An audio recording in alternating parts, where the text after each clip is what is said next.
Hello everyone, welcome back to another tutorial video with using Stylescape on 426. Today I'm going to show you guys how to basically go from start to finish setting up RVT and using Landmass and also the water plugin. So let's start off by clicking on the global post-process volume in the demo map here. And let's copy that. And let's go to File, New Level, and let's go with Time of Day.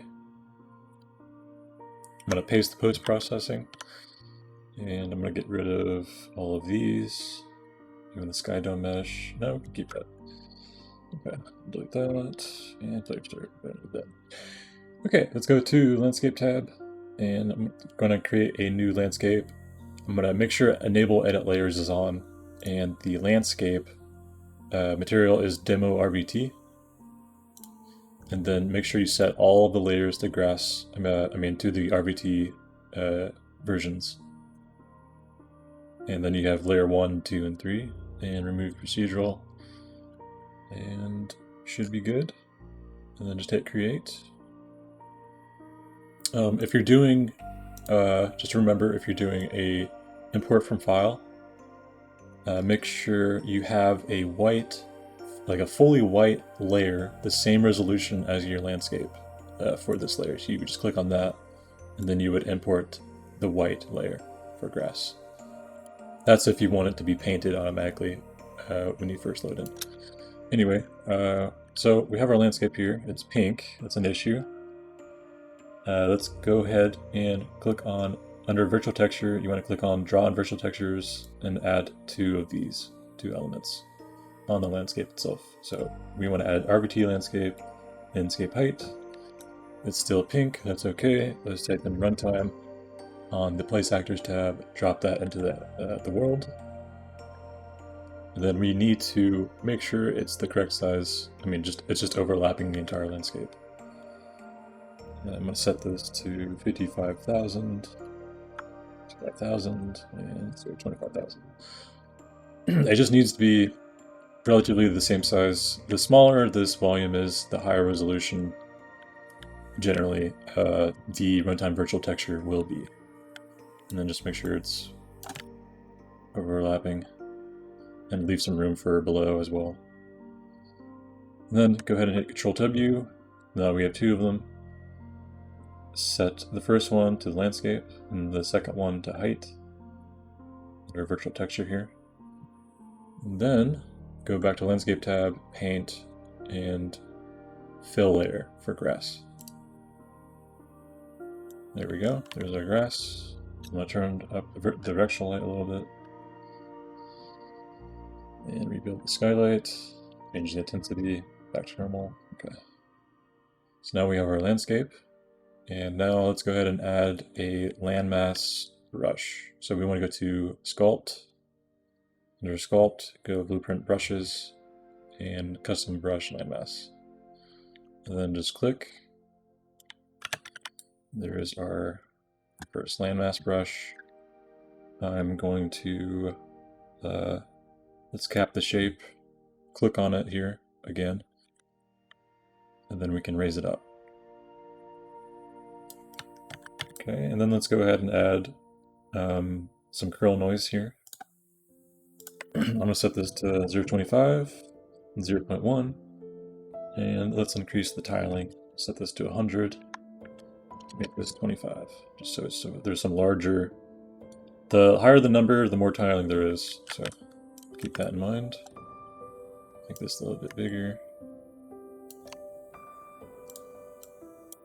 You can also kind of smooth out the points between each other by hitting the auto spline tangents. Don't really have to do it for this one though, particular. And then let's go ahead and add a paint layer to this. So you want to click on the plus button here, drop that down, and let's take a look at our options here, and I'll go over how the layers work. So here's our layers, all the layers that we can use, from grass to layer 3. Oh, that's not. Okay, so we have. So how the layer system works is, so the grass layer is on top of everything or rather it's on the bottom of everything. So if you were to paint layer 3, it would show up above all of these layers. Let's say if you painted dirt, then it could only be on top of these 3 layers. But if you painted any of these 4 layers here, it would show up above this one. So you can't just like paint whichever one that you would like per se. You just have to be careful which layer goes where.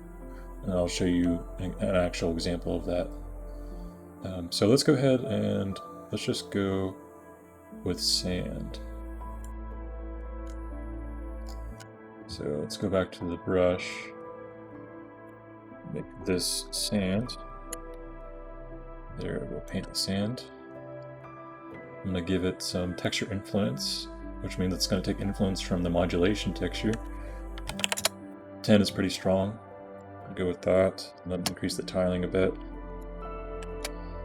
And then we also change the offset so it extends a little bit further.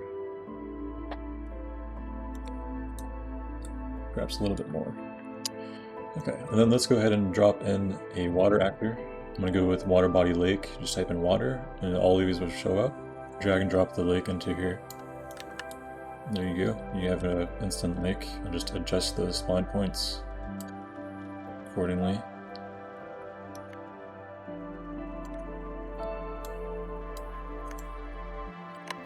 Okay, so now we have a lake. Let's go ahead and go to Landscape, Water Brush Manager, and we want to turn on Effect Weight Map on the manager.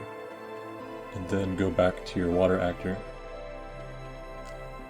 And then we will apply under layer weight map settings. Let's add, let's also make this sand. And then you can also change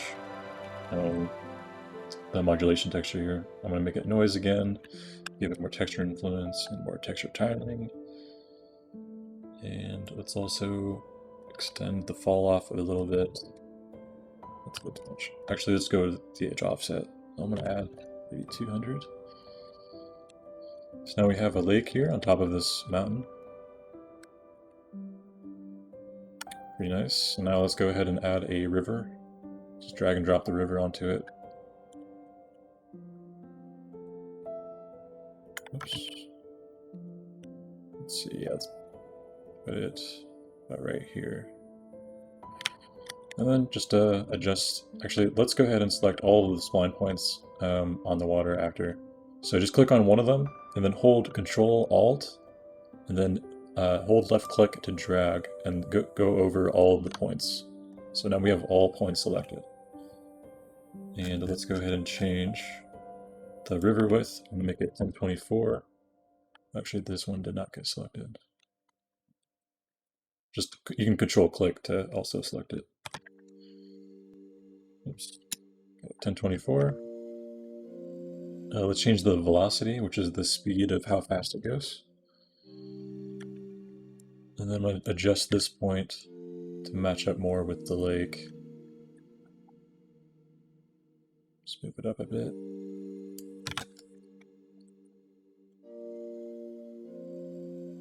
Okay, that's pretty good.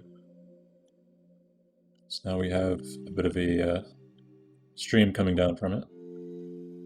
I'm going to turn this into a bend and bring it down and wrap it around.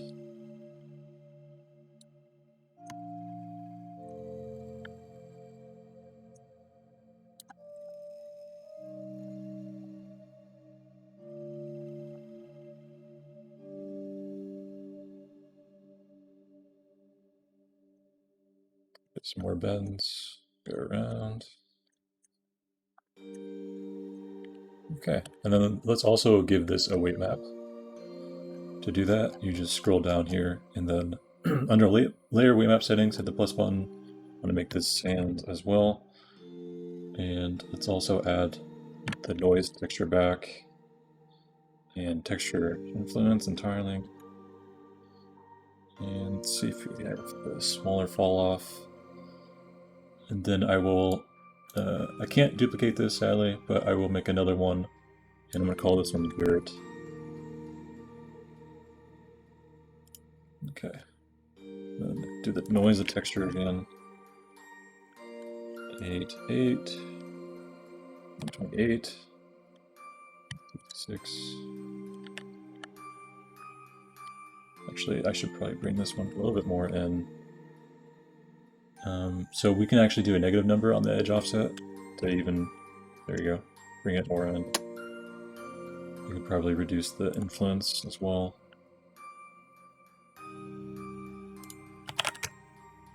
Okay. So we have an auto-painted river, stream, or whatever you want to call it. And also the lake. We can also do apply the, one sec. Hey, what are you doing in here? I'm doing a video. I told you to disable your notifications. Anyway, go back to the lake here. And let's also add another element. Call this one dirt. I'm going to... Oh my god. I'm going to reduce that, the edge offset, negative number. Okay, looks cool. Let's also add a... yeah, let me show you how to do the splines. So we want to right-click on layer, do create, rename this, call it splines, and right-click it again and reserve for splines. Hit yes, and then go to manage, go to edit splines, and let's go ahead and make a path up to here, up around it, and down. So let's start right here. Just control left click, make your path. Start up here on the middle, go up. And then wrap it around. And then let's bring it back down.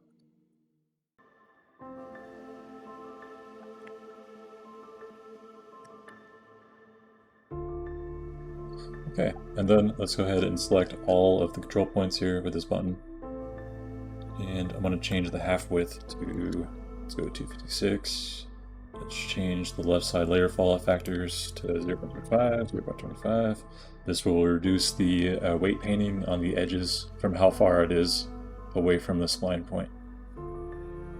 And then the side fall off here controls the power of the width of it affecting the actual landscape itself. So if I set this higher, it extends out more. But since it's a more of a narrow path, we can make this smaller. Then select all segments, and then let's make this one. Let's go with dirt. There we go. Okay, and that's our path.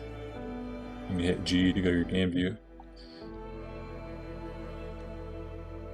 You can see it goes through here, through the water. You can also raise this up more. You don't have to bake the splines anymore to the landscape since it's all dynamic.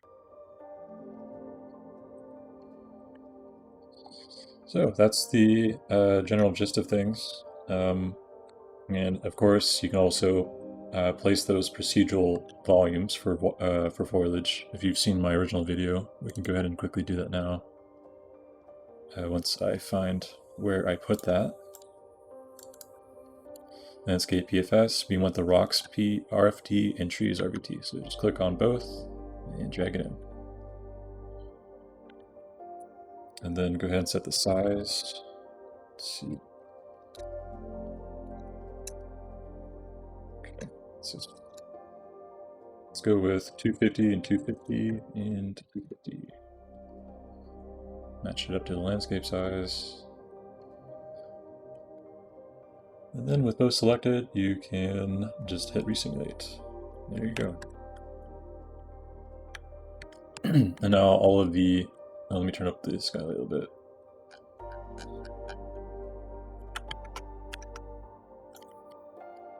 And as you see, it's at the bottom of all the trees. Oh, actually this is not correct. What we want to do to fix the snow from appearing is you want to turn off the allow static mesh and hit resimulate. Well, in any case, that's how you set up all the landmass, like very basic landmass, as well as the water and spline roads, and also your procedural foliage. You also select the directional light, hit Control L, and then just keep holding in Control, and you can adjust the directional light with the atmospheric actor. Where is that? Yeah, sky atmosphere.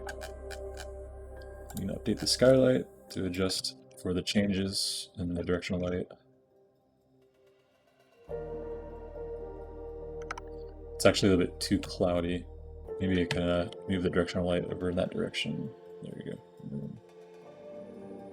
There you go. So something like that. There you go. Hopefully this video was helpful in setting up virtual textures and Stylescape. Just remember to have edit layers on and make sure to add in those virtual textures, add in your 2 texture volumes, your procedural volumes for foliage. And that's about it. Hopefully that's all you guys needed. If you have any questions, go ahead and talk to me in my Discord. You can send me an email at nickcoachman@gmail.com. Thanks for watching, and have a good one.